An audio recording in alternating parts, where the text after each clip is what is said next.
Bonjour à tous. On a tous ressenti ça un jour, pas vrai? Cette espèce de flamme, ce truc au fond de nous qui nous fait soulever des montagnes pour un projet qui nous tient à cœur. Mais que se passe-t-il quand cette même flamme se met à nous brûler de l'intérieur? C'est exactement ça qu'on va explorer aujourd'hui, cette ligne hyper fine entre la motivation qui nous porte et la pression qui nous écrase. À quel moment, exactement, le moteur de notre réussite se transforme en notre pire cauchemar? Allez, juste une seconde.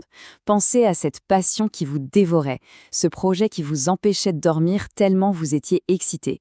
Et est-ce que c'est déjà devenu une source d'angoisse, un fardeau? C'est cette transformation, cette métamorphose un peu dangereuse qu'on va décortiquer ensemble. Bon, pour bien comprendre, il nous faut un point de départ. Et notre premier mot-clé du jour, c'est le hafiz. C'est bien plus que de la simple motivation. C'est le moteur, l'étincelle initiale. C'est cette énergie brute, presque pure, qui nous fait dire oui, c'est possible et qui nous lance sur la voie du succès.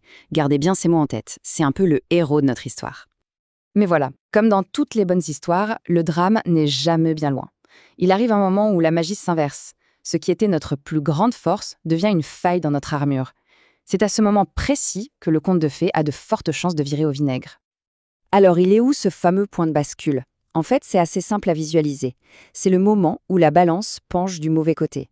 Quand le poids de ce qu'on attend de nous devient plus lourd que ce qu'on est capable de porter, c'est là, précisément, que la pression qui nous aidait à avancer se transforme en amure. Et ce déséquilibre, c'est souvent le début des ennuis. Et ce déséquilibre, il a un nom. C'est notre deuxième mot-clé, et c'est l'antagoniste de notre histoire, le dagt, le stress, la pression qui nous écrase. Si le hafiz nous donnait des ailes, le dagt, lui, nous cloue au sol. C'est son opposé total. Pour vraiment saisir le truc, rien ne vaut des histoires concrètes. On va donc s'intéresser à 3 profils, 3 récits, qui montrent parfaitement comment la plus belle des motivations peut complètement dérailler et nous pousser au bord du gouffre. Première histoire, celle de l'étudiant. Imaginez un jeune élève, super brillant, les yeux qui pétillent. Son moteur, son hafiz à lui, c'est de rendre ses parents fiers. Chaque bonne note, chaque compliment, c'est sa dose de bonheur. Mais très vite, la machine s'emballe. Il faut faire toujours mieux, toujours plus vite. La pression des parents s'ajoute au délai impossible, à cette quête de la perfection absolue. Et tout ça s'accumule. L'école, ce n'est plus un lieu où on apprend, ça devient un tribunal. Son seul objectif, ne surtout pas décevoir. Et tout son drame peut se résumer en une seule petite phrase qui est terrible. Le succès n'est plus un plaisir, c'est devenu une obligation. La joie a complètement disparu. La petite flamme, le hafiz, s'est éteinte, soufflée par le vent glacial de la pression. Deuxième histoire, on change de décor, on va sur le terrain de sport.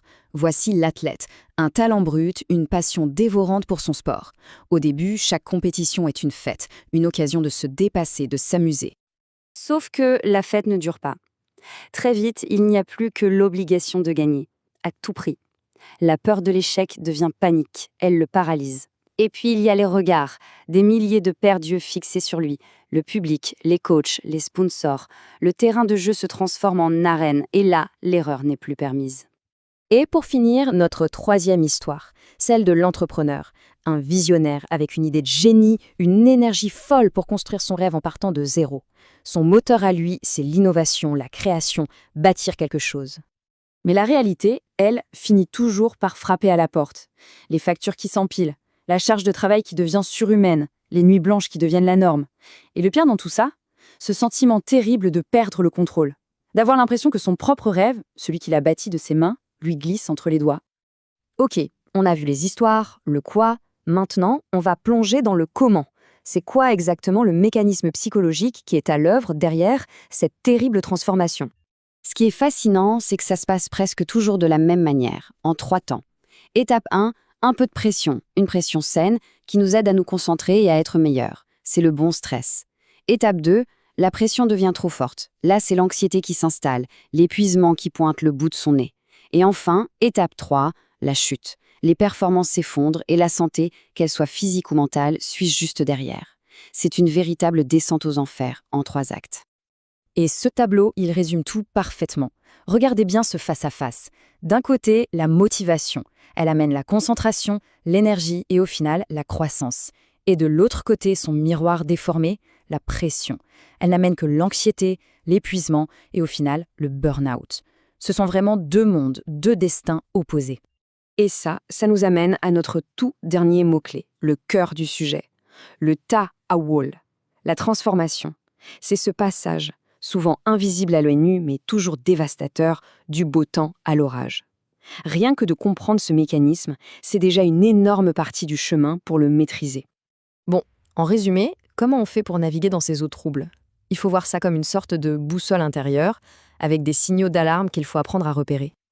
Alors, quels sont les voyants qui doivent s'allumer sur notre tableau de bord interne? Notez-les bien. Premièrement, un sentiment d'injustice ou de manque de transparence. Deuxièmement, le sentiment de perdre le contrôle sur son propre travail. Troisièmement, un décalage énorme entre ce que l'on fait et ce en quoi on croit. Quatrièmement, une charge de travail qui est juste inhumaine. Et enfin, le piège ultime, quand la seule et unique motivation qui reste, c'est l'argent. C'est le signe que la passion originelle est probablement déjà morte et enterrée. La question finale, c'est donc à chacun de nous de se la poser. Maintenant qu'on voit plus clair dans les mécanismes, qu'on connaît les signaux d'alerte, comment faire pour protéger sa propre flamme, son hafiz, contre les vents violents de la pression? La première étape, c'est d'en prendre conscience. La suivante, c'est de faire un choix.